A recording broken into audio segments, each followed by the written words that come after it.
तर नमस्कार मित्रांनो, आपण आता रानात येऊन डाळिंबावर पाणी लावलेले आहे. तर डाळिंब आता 4-5 महिन्याची रोपं आणलेली होती, तेव्हा आणलेली झाली ती लावलेले 2 महिने झाले. तर डाळिंबाला काही झाडे आता अशी झालेली आहे. आता ह्याच्यामध्ये भुईमूग केलेला आहे, म्हणजे आडसाली पीक म्हणते ह्याला वगैरे. डाळिंबीच्या रोपांच्या मध्ये जी जागा राहते त्याच्यामध्ये केलेलं आहे हे पीक.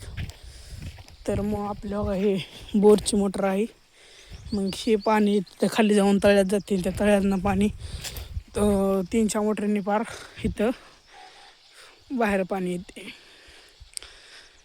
हे आपले ह्या मोटरीचं खोका आहे, स्टार्टर आहे ते. आता पाणी आता वाजले ते तर 4 वाजत आले ते आपण मोटर चालू केली का बरं की आपल्याला पाणी द्यायचं आहे. तर बघू शकता आपण पाणी देता आलेलो आहे.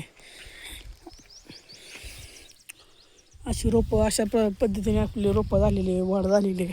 ह्याच्यासाठी आपल्याला औषधं उद्याच्याला मारायचं आहे. हवा इथं बॅलर ठेवलेला आहे आपला. तर आपला संपूर्ण व्हिडिओ ह्या माहितीचा बघायचा असेल तर आपल्या यूट्यूब चॅनलला लवकरात आपल्या आय डीला व इन्स्टा आय डीला व यूट्यूब आय डीला आपल्या आय डीला सबस्क्राईब आणि फॉलो करा, लाईक आणि शेअर करा, कधीच विसरू नका. व्हिडिओ जास्तीत जास्त लोकांना पाठवा.